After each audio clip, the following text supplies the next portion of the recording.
Very good evening, welcome to hard pitch. আমি চন্দ্রিম ব্যানার্জি। আমার সাথে এখন এমন একজন আছে যার পরিচয়ের হয়তো প্রয়োজন নেই, কিন্তু তাও আমি দিতে বাধ্য।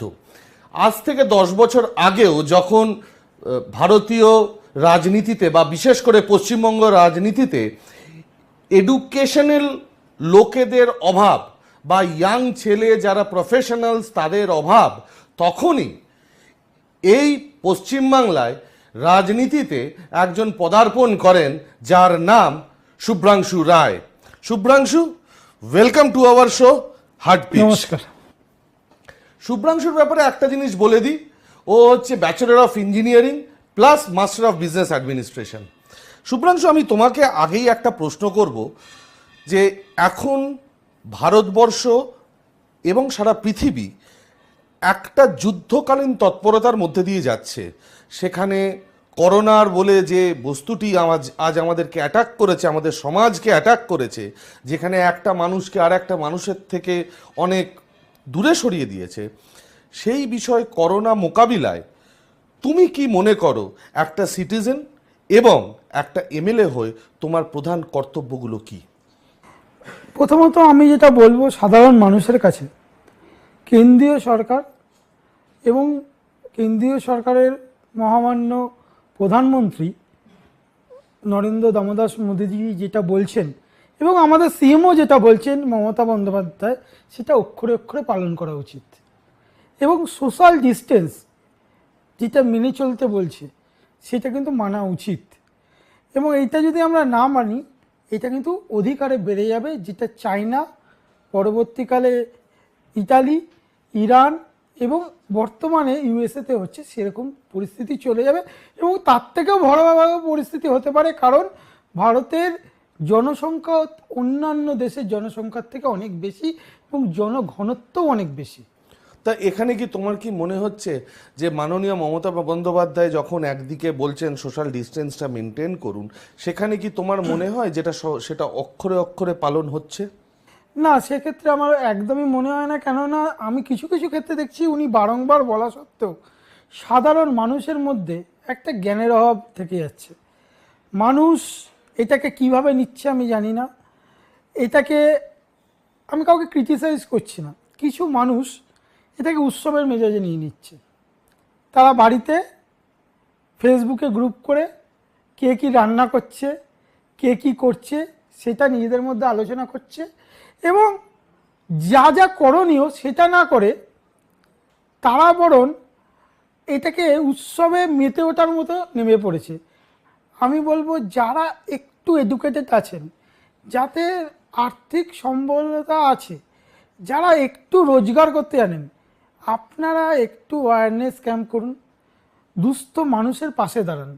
সারাক্ষণ আমরা দেখেছি কোনো কিছু হলেই যে রাজনৈতিক নেতারা এইটা করেছে, রাজনৈতিক নেতারা ওইটা করেছে, রাজনৈতিক নেতারা এইটা খারাপ ওইটা খারাপ, সবটাই রাজনৈতিক নেতাদের খারাপ আমি ধরে নিচ্ছি।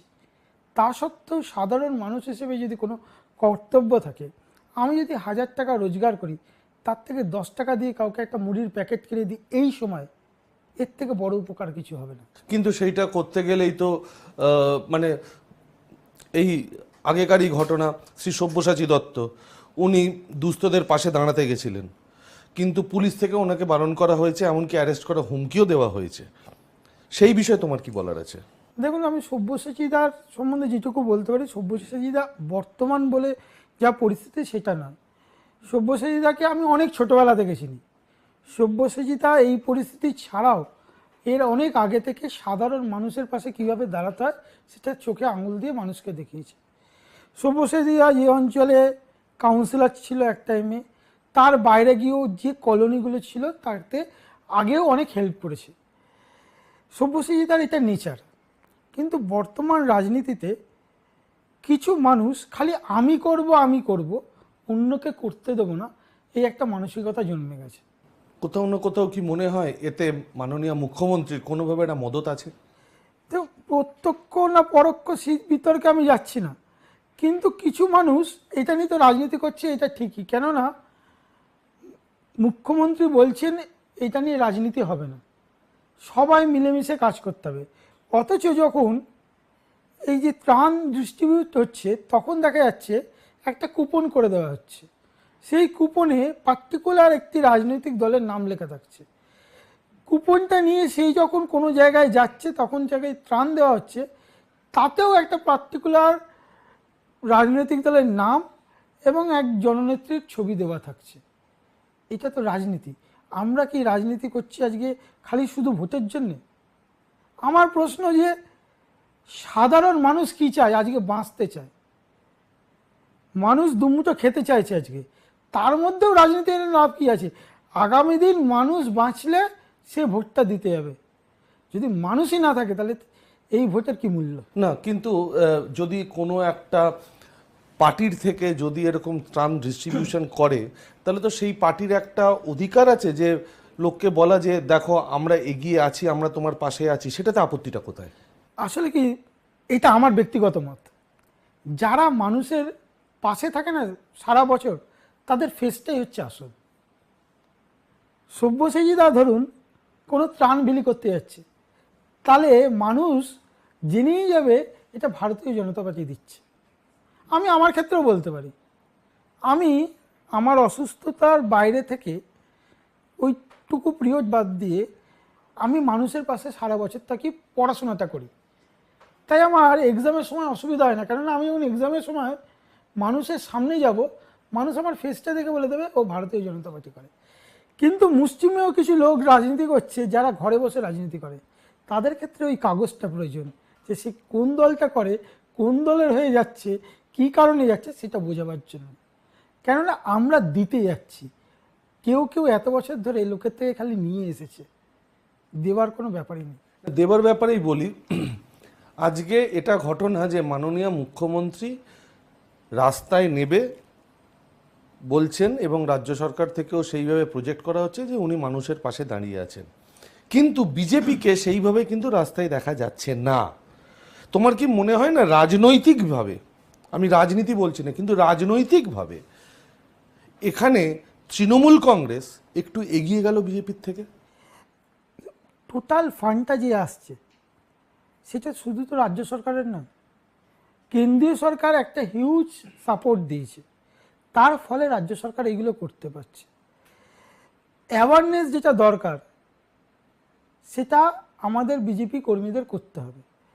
আর বিজেপি যারা সর্বভারতীয় নেতা যারা রয়েছে, তারা বারংবার বলে দিচ্ছে যে এতে রাজনীতি করতে না, মানুষের পাশে দাঁড়াতে।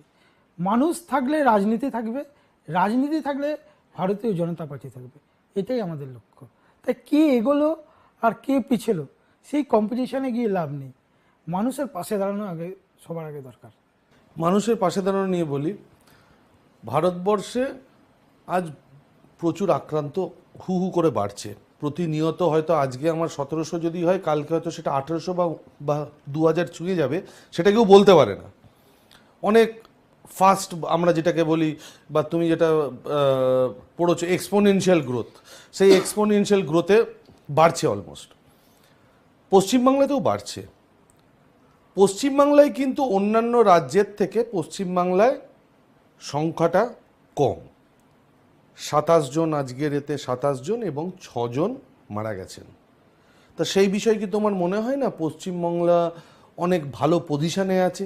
না, এক্ষেত্রে আমি একটা কথা বলবো, সাকসেস রেট আমার যেন কোথাও না কোথাও মনে হচ্ছে সাকসেস রেটটা পশ্চিমবাংলায় একটু কম। কারণ আমি জানি না, আমি মেবি ভুলও হতে পারি, 27 জনে 6 জন মারা গেছে অলরেডি, কিন্তু ভাইরাস অন্যান্য স্টেটে যে পরিমাণ ধরা পড়েছে, অ্যাক্টিভ আছে, সেই তুলনায় কিন্তু ডেথ রেটটা অনেক কম। আগে যেটা, এখন যেটা বাড়ছে, এটা কিছুদিন কিন্তু বাড়বেই। আগে যে কিটটা পাওয়া যেত, সেই কিটে 10.2% লোকের হয়তো টেস্ট হতো অ্যাজ পার মাই নলেজ, এখন সেটা 32% লোকের হচ্ছে। তাহলে এই টেস্টের সংখ্যাটা বাড়লে ধরাও পড়বে বেশি, তখন এইটা বাড়বেও বেশি। কিন্তু এই বাড়ার সাথে সাথে মৃত্যুর হারটাও কিন্তু বাড়বে। সেই হারের ক্ষেত্রে, মৃত্যুর হারের ক্ষেত্রে পশ্চিমবাংলা কিন্তু অন্যান্য রাজ্যের থেকে অনেকটা এগিয়ে গেছে আমার মনে হচ্ছে। এটা তোমার কেন মনে হয়? এটা আমাদের স্বাস্থ্য ব্যবস্থা, আমি কোনো ডাক্তার নার্স তারা অক্লান্ত পরিশ্রম করছে, তারা তাদের যতটা দেওয়া সম্ভব তাদের থেকে তার বেশি দিচ্ছে, কিন্তু কোথাও যেন মনে হচ্ছে ইনফ্রাস্ট্রাকচার আমাদের যেন সেভাবে তৈরি হয়নি। আমরা বললাম হাসপাতাল করব, করার পরে সেই হাসপাতাল কি হলো, কটা বেড রইলো, পার ডে কটা করে টেস্ট হচ্ছে, সবটা একটা ধোঁয়াশা থেকে যাচ্ছে।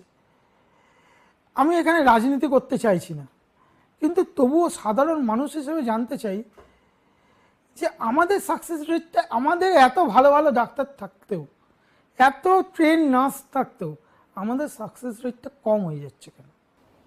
মানে সাকসেস রেট মানে তুমি বলতে চাইছো যে 27 জনে 6 জন মারা যাচ্ছে। মহারাষ্ট্র হয়তো 220-25 হয়ে গেছে, সেখানে 10 জন কি 12 জন মারা গেছে। হ্যাঁ, সারা ভারতবর্ষে 50 জন, সারা ভারতবর্ষে 50, সেটা আবার বাড়তে পারে 70-80 হ্যাঁ, হতে পারে, সেটা হতে পারে। এইখানে যতটা বাড়বে সেভাবে রিকভারিটাও বাড়বে, সেভাবে ডেথটাও বাড়বে। আচ্ছা, এই বিষয়ে আমি বলি যে তুমি একটু কিছুক্ষণ আগে তুমি বললে যে হয়তো আমাদের স্বাস্থ্য ব্যবস্থাটা সেরকম নয়।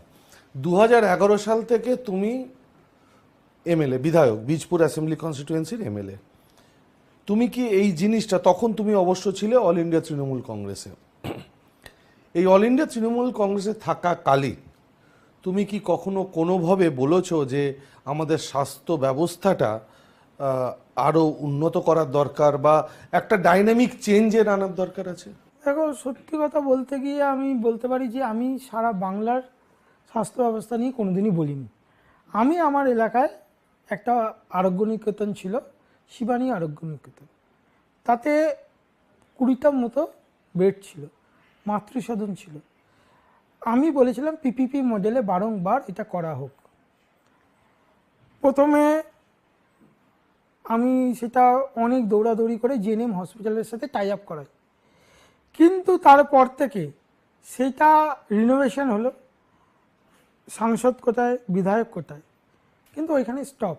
এখন কিন্তু আরোগ্য নিকেতনটা পুরো শুনশান, কিচ্ছু হয় না। এইটা আমার বিধানসভা এলাকার আমি বলতে পারি।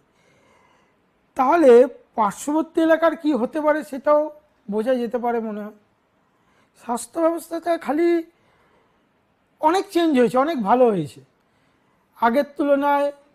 এনআরএস, আরজিকর বা পিজি অনেক ভালো হয়েছে, কিন্তু যে প্রপোশনে ভালো হওয়া উচিত ছিল আমার মনে হয় না সেই প্রপোশনে ভালো হয়েছে।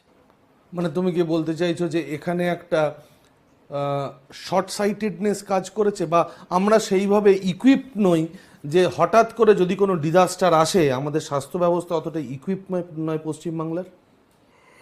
একদমই তাই। তবে একটা না তো, মানে যারা দিল্লি প্যাসেঞ্জারই করে রানাঘাট থেকে শিয়ালদাহপুর, তাদের একটা চলতি ভাষা আছে, ভাষাটা খুব খারাপ, ওপরে চিকচাক ভেতরে রানাঘাট।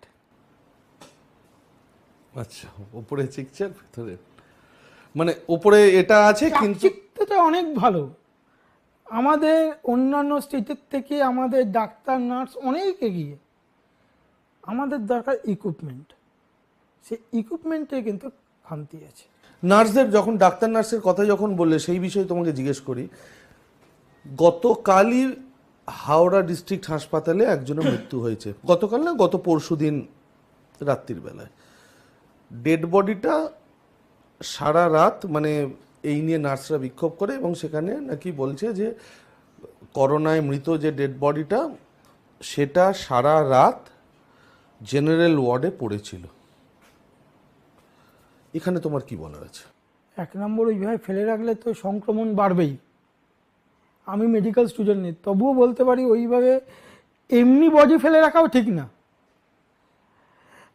আমার যেন কোথাও মনে হচ্ছে আমাদের মুখ্যমন্ত্রীর কাজ করার সদিচ্ছা প্রচুর, এনার্জি প্রচুর, কিন্তু তার পরের ধাপটা তারা যেন সবটাই ভাবছে যে মুখ্যমন্ত্রী যা করে দেবেন তাতেই তারা পার হয়ে যাবে।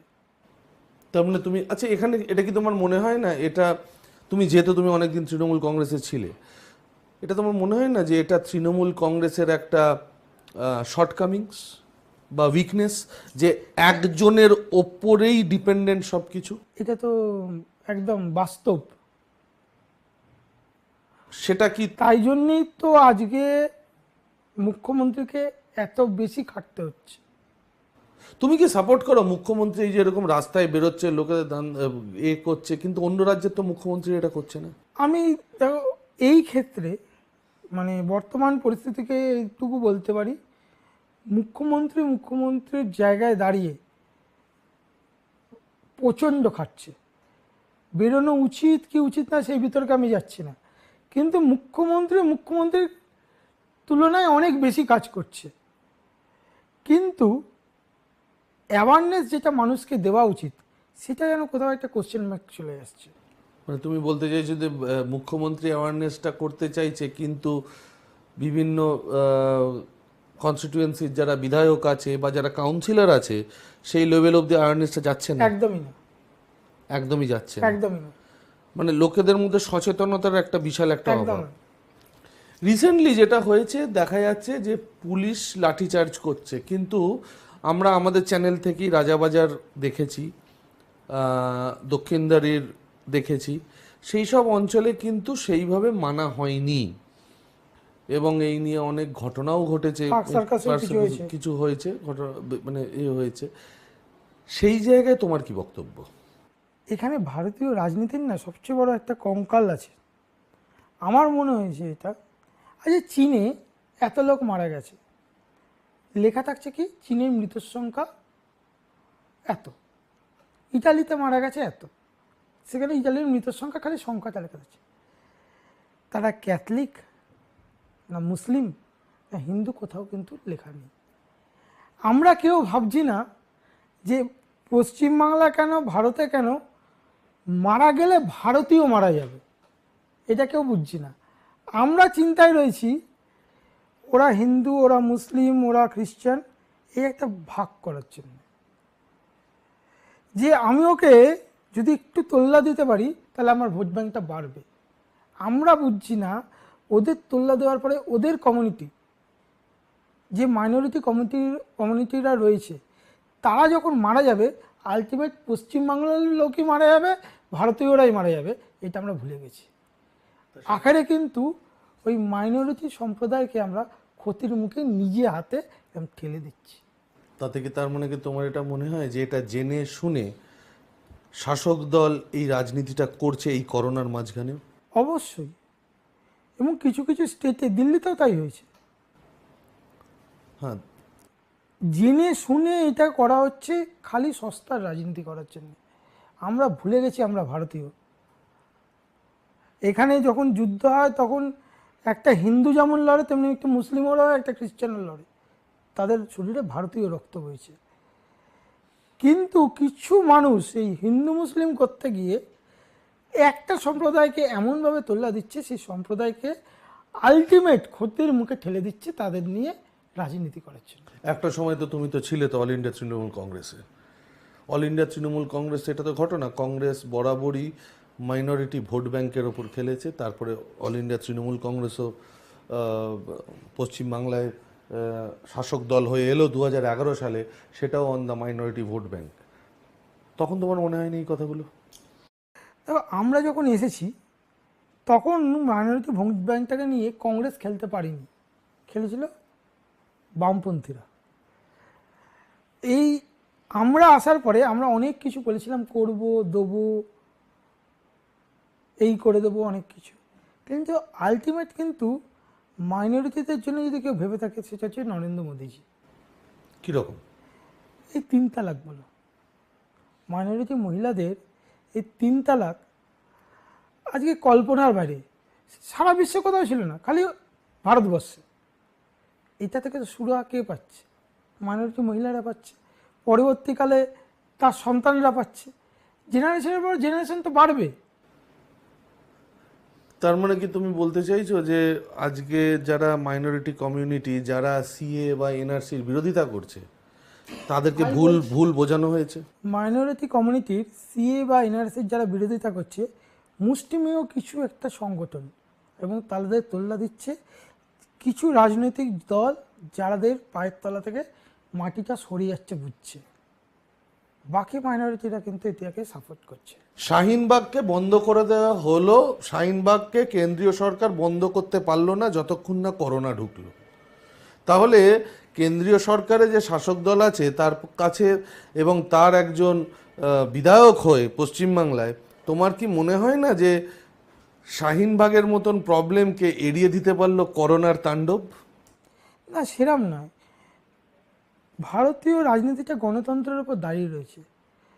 এখানে অনেকে অনেক কিছু বলতে পারে, করতে পারে, ফ্রিলি চলতে পারে। বুলডোজার দিয়ে সব কিছু গুড়িয়ে দেওয়া যায় না। তাই জন্যই কেন্দ্রীয় সরকার ওয়েট করেছে, এবং অমিত শাহজি যেভাবে এটাকে ট্যাকেল করেছে তাকে স্যালুট করা হচ্ছে। আমরা এতক্ষণ শুনছিলাম শুভ্রাংশুর অনেক কথা। ফিরে আসছি একটু ছোট্ট বিরতির পরে।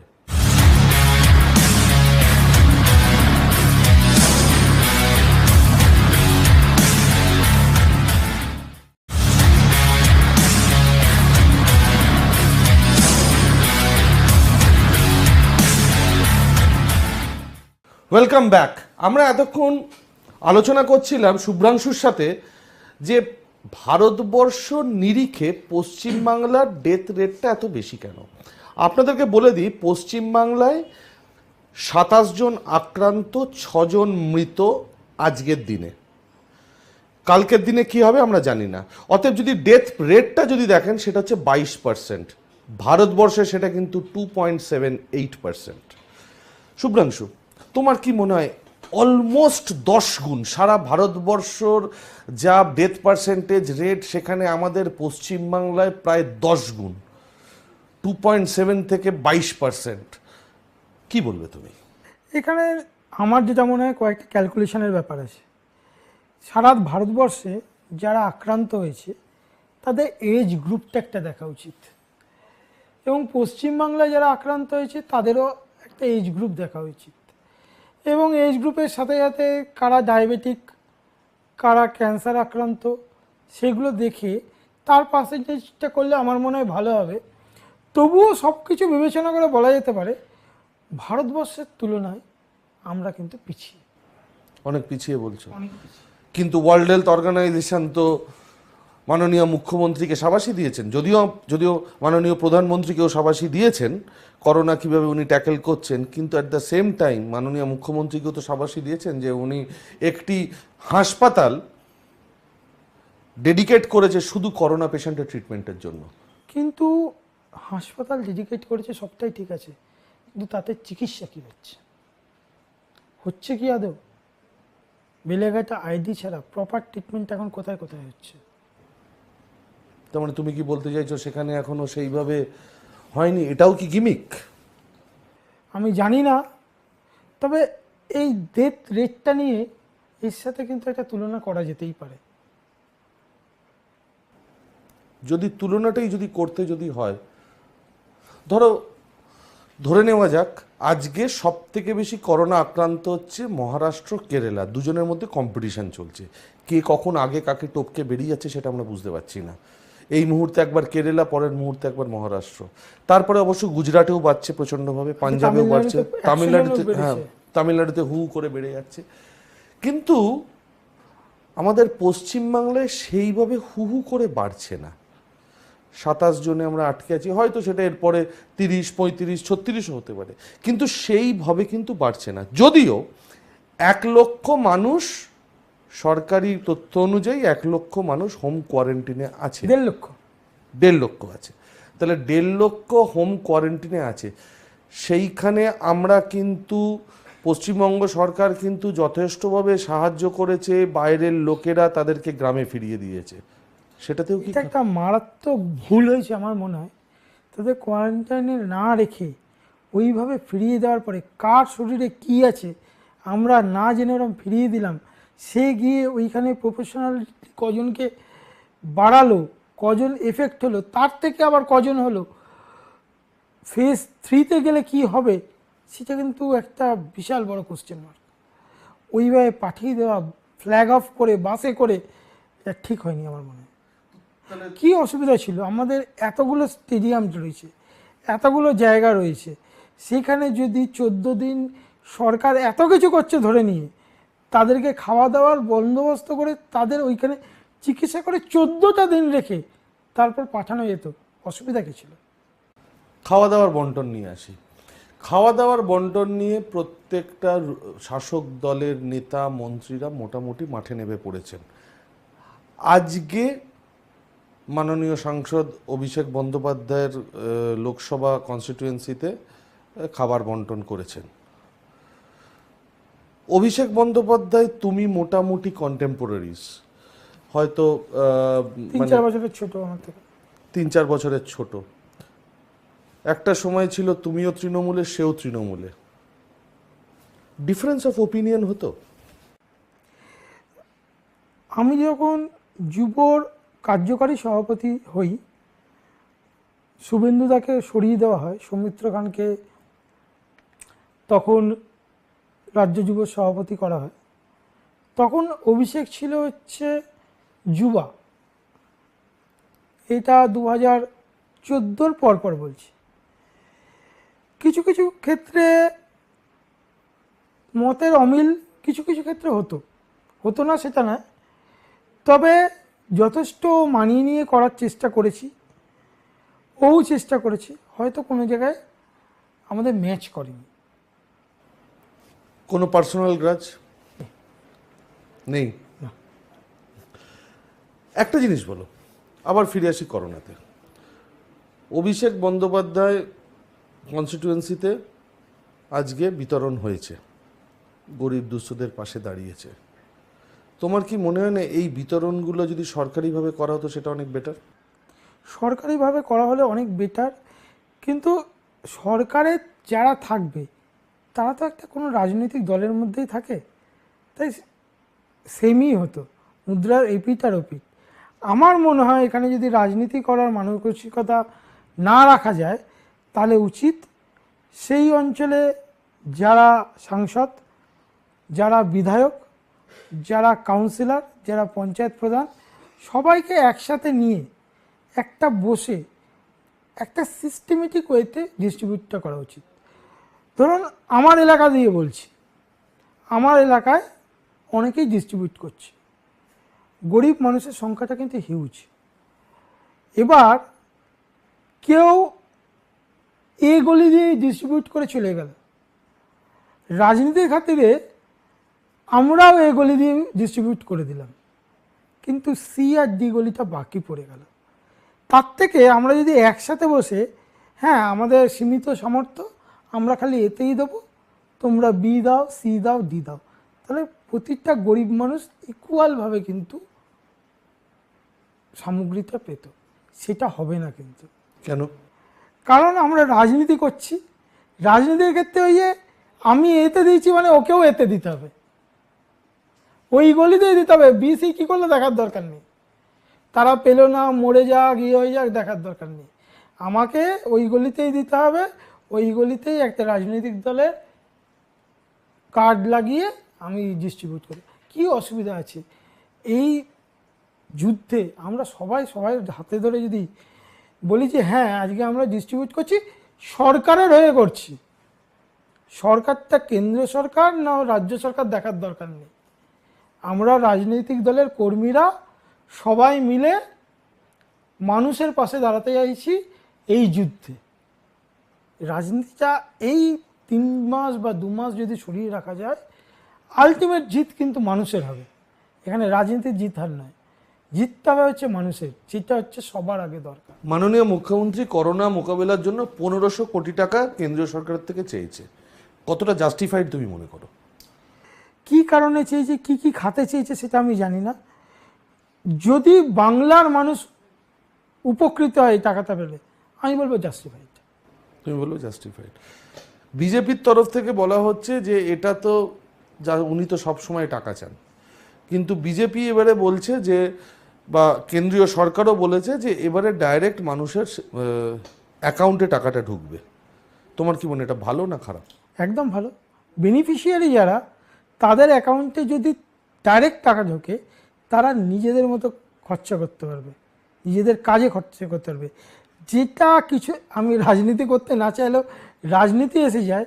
কিছুদিন আগে, এই 1 বছর আগে কাটমানি কাটমানি কাটমানি হচ্ছিল, সেই কাটমানিটা আর হবে না। তার মানে তুমি বলতে চাইছো যে 1500 কোটি টাকা বা ধরো 2000 কোটি টাকাও যদি রাজ্য সরকার যদি যদি কেন্দ্রীয় সরকার যদি রাজ্য সরকারকে দেয়, তাহলে সেটার প্রপার বন্টন হবে না তোমার মনে হয়? এই পরিস্থিতিতে আমার কোনো সুস্থ মানসিকতার রাজনীতিবিদ এইটা থেকে মনে হয় না কেউ কাটমানি খাবে। যদি খায়, সেই বিকৃত মানসিকতার রাজনীতিবিদকে আমার প্রণাম। ঠিক আছে, চলে আসছে একটু ইন্টারন্যাশনাল অ্যাফেয়ারে।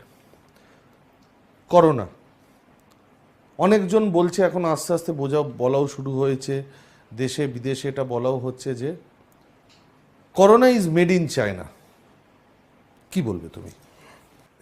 সব জিনিসেরই তো একটা কিছু কারণ বা কিছু জিনিস থাকে যে থেকে তার নামটা উঠে আসে। করোনা চীনে হয়েছে, অথচ বেজিং এফেক্ট নয়, সাংহাই এফেক্ট নয়।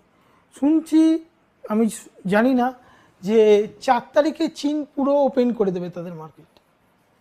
কী কারণে? Virus, USA, Iraq, Iran, Italy lockdown হয়ে যাচ্ছে, মৃত্যুর মিছিল চলছে। তাহলে কি ওদের কাছে অ্যান্টিভাইরাস আছে, অ্যান্টিডোজ আছে, কি আছে তাও জানি না। কিন্তু শুরু হলো চীন থেকে, চীন পুরোপুরি স্টেবল, তাদের শেয়ার বাড়ছে, অন্যদের শেয়ার কমছে, কিন্তু চীন নিজের মতো হেসে যাচ্ছে। তাই তো সন্দেহের দিকটা তাদের দিকে একটু যাবেই। কোনোভাবে মনে হয় সত্যি এটা ঘটনা হতে পারে যে চীন এই জিনিসটা করেছে, একটা ইকোনমিক ওয়ারফেয়ার বা ওয়ার্ল্ডকে একটা রিসেশনের মধ্যে ফেলে দেওয়া? একটা বায়োলজিক্যাল ওয়ারফেয়ার তো চলছে এটা, এবং তাতে তো কারুর না কারুর মদত আছে আমার মনে হয়। এবং অস্বাভাবিক কিছু না হলে চীন থাকতেই পারে। এবং 2004 না 5 সালে চীনের একজন গবেষক এটাকে নিয়ে লিখেছিল, অদ্ভুতভাবে সে নিরুদ্দেশ হয়ে গেছে। যদিও এটা আমাদের ফেসবুক বা গুগল থেকেই জানা, বইয়ের পৃষ্ঠাটাও দেখেছি, কিন্তু সে কেন নিরুদ্দেশ হলো, কি হলো, আমরা জানি না। সব ঠিক হয়ে যাওয়ার পরে এর মধ্যে রাজ্য সরকারের তরফ থেকে তোমার কাছে কোনো ফোন এসেছিল এখন অবধি আসেনি। তোমার বন্টনের ব্যাপার নিয়ে? না, আসেনি। কেন মনে হয় তোমার আসেনি? শুধু কি আলাদা পার্টি বলে? আমি এক্সপেক্ট করি না ফোন আসবে। আমি একটা উদাহরণ দিই। আমরা যখন বিধায়ক হয়েছিলাম, তখন প্রতি জন্মদিনে একটা করে চিঠি আসতো, মানে তোমার প্রতি জন্মদিন? যে আমাদের মুখ্যমন্ত্রী আমাদের চিঠি দিত, যে জন্মদিনের শুভেচ্ছা বার্তা। মাঝে সকলেই অজানা নয়, আমার বাবার সাথে দিদির একটা দূরত্ব হয়, তারপরে বাবা অন্য দলে যায়, আমিও অন্য দলে চলে যাই। আমি তার সন্তান সম, আমি তাকে রেসপেক্ট করি, এখনও পশ্চিমবাংলার জননেত্রী হিসেবে ওনাকেই মানি। কেননা ক্রাউড পুলার যদি হয়, ওনার মতো এখনও কেউ হয়েছে বলে আমার মনে হয় না, শুভেন্দু দাকে বাদ দিলে। কিন্তু যখন বাবার সাথে এই ডিস্টেন্সটা হয়ে যায়, আমি তখন কিন্তু আর চিঠি পেতাম না।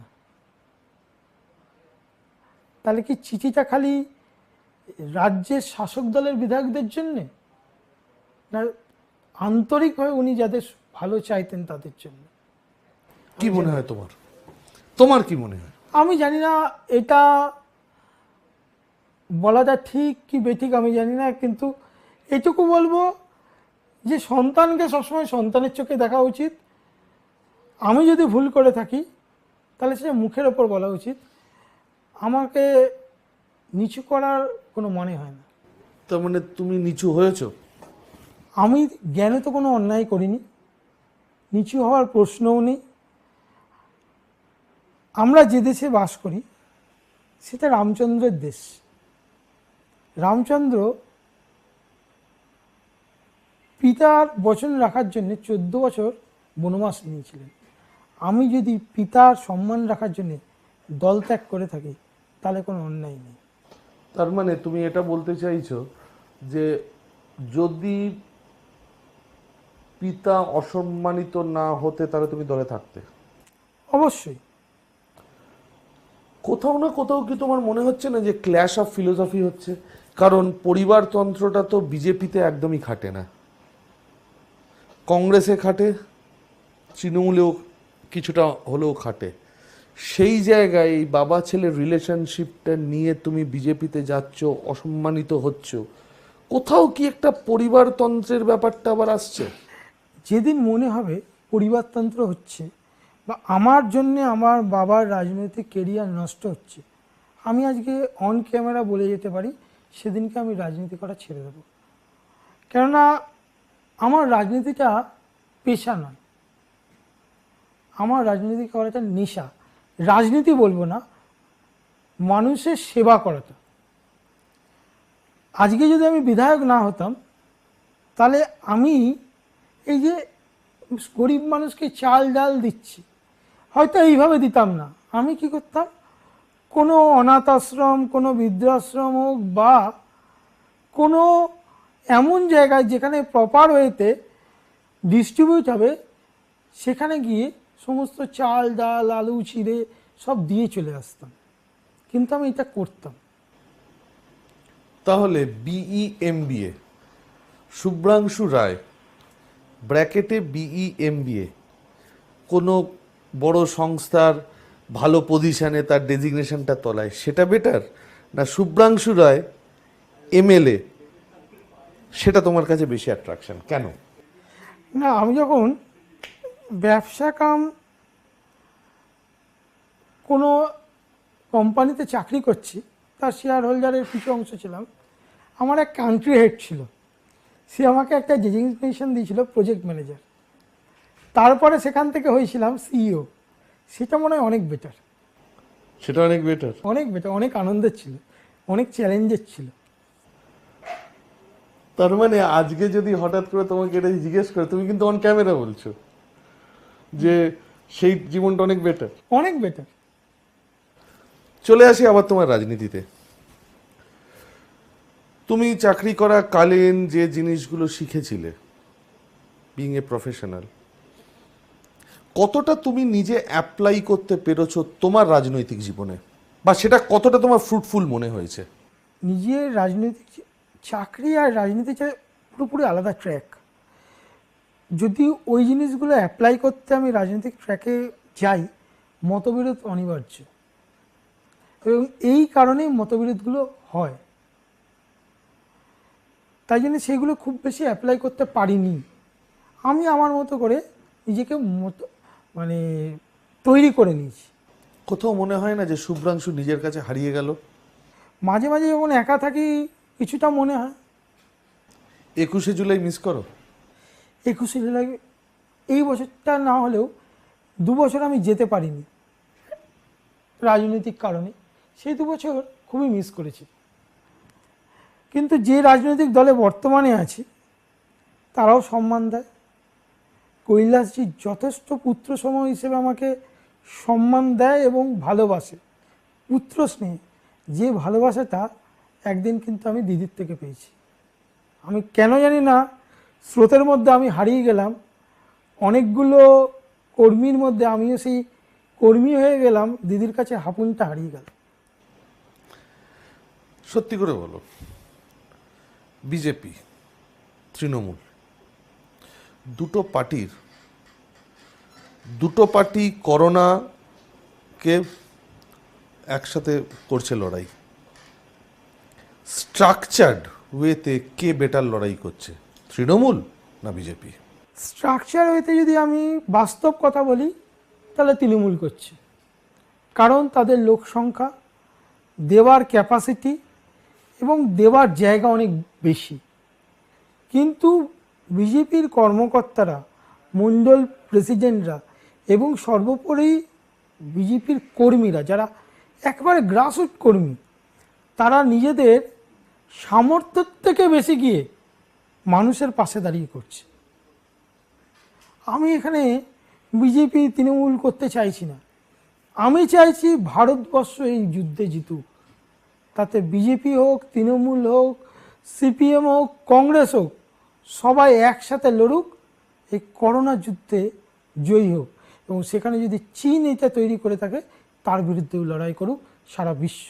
আমি জানি না, আমার শোনা কথা 85 কান্ট্রিজ চীনের বিরুদ্ধে কোনো কেস করছে, কি হবে তা আমি জানি না, কিন্তু যদি যেই করে থাকুক, সে চীন হোক, আমেরিকা হোক, তার বিরুদ্ধে যুদ্ধটা কিন্তু হাতে হাত ধরে করতে হবে। তোমার কি মনে হয় সেখানে সেই জায়গায় তুমি তৃণমূলকে পাশে পাবে? যেখানে তৃণমূল একটা সময় সার্জিক্যাল স্ট্রাইকসের বিরোধিতা করেছিল, যখন এয়ারফোর্স গিয়ে যখন বোম্বিং করেছিল তখন সার্জিক্যাল স্ট্রাইকের সেই বিরোধিতা করেছিল, দিদি নিজেই বলেছিল দুবার চিন্তা করা উচিত অন পাবলিক। সেই না, আমার যতদূর মনে আছে, এই যখন করোনা আসছিল তখনও কেউ বলেছিল, কোনো রাজনৈতিক দলের নেতা, তৃণমূল কংগ্রেসেরই, যে শাহিনবাগের মোড়টাকে ঘোরাবার জন্য করোনা নিয়ে আসা হচ্ছে, করোনা আসলে কিছু না। কি মনে হয় যখন পুরনো পার্টির এরকম কথা যখন শোনো? খারাপ লাগে যে একটা সময় এই পার্টিতেই আমরা ছিলাম। লজ্জা লাগে? কিছুটা তো লজ্জা হয়। কেন লজ্জা? না জেনে না বুঝে কোনো কথা বলা উচিত না। যে জিনিসটা আমি জানি না, নাই জানতে পারি, জানার কোনো শেষ নেই। আমি 2004 সালে বিটেক পাস করেছি। আমরা তখন যা শিখেছিলাম, এখন যারা বিটেক করছে আমাদের থেকে অনেক বেশি শিখছে। আমরা এমএস অফিস যা শিখেছি, এখনকার এমএস অফিস অনেক আলাদা। শেখা তো চেঞ্জ হচ্ছে, শিখতে দোষ কি আছে? আরো শেখার প্রয়োজন আছে। এখন Shubhranshu, thank you very much. তুমি এসেছো, আমাদের সাথে কথা বলেছো এইটা নিয়ে আমরাও, এবং সত্যি কথা বলতে কি এত ফ্রি অ্যান্ড ফ্র্যাঙ্ক কথা বলা হয়তো শুভ্রাংশু হয়তো অন্য কারোর সাথে বলেছি কিনা আমি জানি না, তবে হ্যাঁ এটা ঘটনা, শুভ্রাংশুর থেকে আমরা একটা জিনিস জানতে পারলাম বা বুঝতে পারলাম, সেটা হচ্ছে যে ও কিন্তু ওর মতাদর্শটা প্রচণ্ডভাবে ঠিকভাবে আমাদেরকে বলতে পেরেছে, বোঝাতে পেরেছে। ঠিক কি বেঠিক সেটা আপনাদের উপর ছেড়ে দিলাম। Anyway, thank you for watching heart pitch with Chandrim. আবার দেখা হবে, দেখতে থাকুন সাধনা নিউজ।